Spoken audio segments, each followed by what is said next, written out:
물론 그렇습니다. 스스로의 탐욕을 자책하거나 혹은 미국과 러시아를 비난하는 양비론으로 우크라이나 사태를 극복할 수는 없습니다. 그래서 더 기도를 하게 되고요. 여러분들에게 더 간절한 기도를 요청하게 되는 거죠. 여러분, 러시아하고 우크라이나는 사실 한 나라였었습니다. 중세 이전 1100년대라고 기억을 하고 있습니다만은 그때는 키예프 공국이라는 나라가 있었습니다. 한 나라죠. 키예프 공국. 그런데 지금 아시다시피 그 키예프라는 도시가 우크라이나 수도인 것처럼 말이죠. 그 키예프 공국이라고 하는 것으로 러시아와 그 우크라이나 사람이 하나의 나라를 만들어서 세우고 있었죠. 그러나 그 이후에 여러 가지 정적인 이유로 때로 합하기도 했고 또 나눠지기도 하고 뭐 이런 걸 여러 번 반복을 했습니다. 결국 제2차 세계대전 후유증으로 소련에 병합되었다가 아시죠? 소비에트 사회주의 연맹공화국에 1991년 그 소련이 무너지거든요. 소련의 해체를 통해서 소위 독립을 하게 되는 나라였습니다.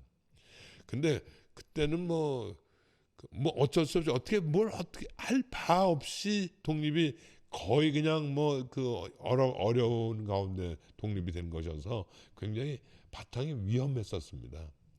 그래서 독립하자마자 굉장히 많은 경제적 어려움을 겪어야 했고요. 그래서 지금도 돈을 좀 벌겠다 그러면 자국에서는 있을 수가 없었어요. 다 지금 타국에 가서 일을 하는 사람들이 많고 또 그중에 일부는 우리 대한민국에 와서 일을 하고 있기도 합니다. 그런 과정에서 생긴 일들이었습니다. 물론 뭐 나토의 가입이냐 아니냐 하는 것이 빌미가 되긴 했습니다만 그 이전에 조금 더 우리가 깊이 이해해야 될 것이 소위 그 전 대통령 미국의 전 대통령이 대통령 되자마자 했던 소위 아메리카 퍼스트라고 하는 소위 자국 중심주의가 문제가 됩니다. 그러니까 그 다른 나라는 다 그런 커다란 나라에 도움을 입어서 그야말로 경제도 성장하고 국가도 이 전략을 갖추게 되는데 소위 아메리칸 퍼스트라고 하는 것 때문에 모든 나라가 소위 모든 시스템이 자국 중심으로 돌아가게 되는 거죠. 그래도 그 2차 대전에 여러 가지 그 속죄하는 마음으로 독일이 나름 그 근처에 있는 여러 나라를 도왔는데 이것도 좀 문제가 됐어요. 스타트스코어라는 말이 있습니다. 현상 유지라고 하는 것. 그래서 그 현상 유지 정책을 피고 있었을 시절인데도 그 더 이상 이 우크라이나는 나라권을 갖출 수가 없어서 이젠 나토에 가입을 해야 되겠다는 것을 선언하게 됐고 그 나토에 가입을 해서는 안 된다는 것이 암묵적인 약속이었었거든요. 러시아 그러니까 소련이 해체되면서 러시아에 그런 주문을 했었어요. 더 이상 그 유럽 쪽에서는 나토를 확대해서는 안 된다 하는 그런 게 있었는데 나토에 가입한다 그러니까 러시아는 옳지 잘 됐다 이 김에 저기 그 우크라이나를 다시 되찾아 가야 되겠다 이런 생각을 하게 된다는 거죠. 물론 이게 다는 아닙니다. 여러 가지 정치, 사회, 문화 등 급변하는 시대에 적응하지 못하는 여러 가지 이유가 오늘의 그 우크라이나 사태를 가져왔다고 생각을 합니다.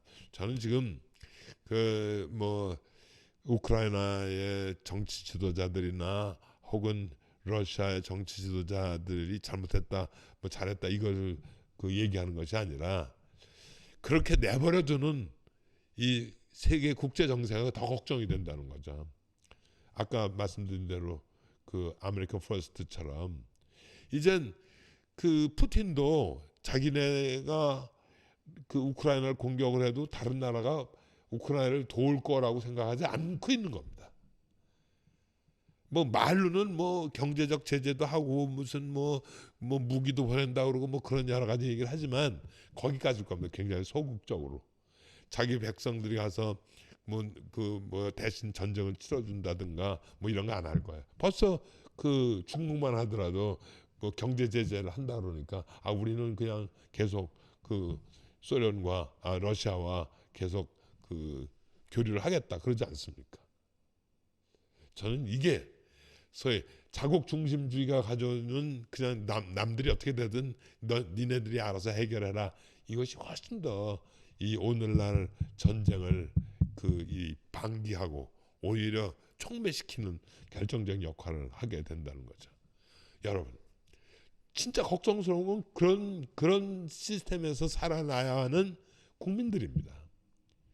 전쟁에서 명령에 의해 총을 들고 들어야 하는 사람들은 대부분 다 젊은이들이죠. 그냥 뭐 난 안 나간다 이런 말도 못하고 그냥 열심히 자기네 가족들을 위해서, 가족은 다 피난시켰고 자기는 가서 그냥 그야말로 죽음을 목전에 두고 전쟁을 치러야 하겠죠. 뿐만 아니라 어떤 방법을 해결이 돼도 이 전쟁의 여파는 굉장히 심각합니다. 서로 뭐 같은 편을 들었든 반대편을 들었든 그 사람들은 서로 오랫동안 적대감을 가지고 세월을 살아야 하고요.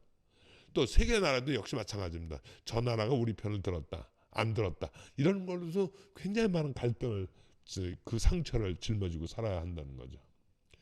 여러분, 우리가 전쟁을 치러보지 않았습니까? 전쟁을 치러놓고 난 다음에 우리가 얼마나 그놈의 이념 때문에 지금까지 그야말로 이 아픈 상처를 지금까지 가지고 있지 않습니까? 그러니까 이 며칠 지났지만 어떻게 해서든지 빨리 이 전쟁을 끝을 내도록 해야 합니다. 그게 내일이라고 생각을 하고 모든 주변의 국가들과 또 함께 기도하는 그런 국가들, 교회들, 종교들 이런 게 힘을 합해서 전쟁을 빨리 막도록 멈춰달라고 간절히 요구하고 또 기도해야 된다고 생각을 합니다.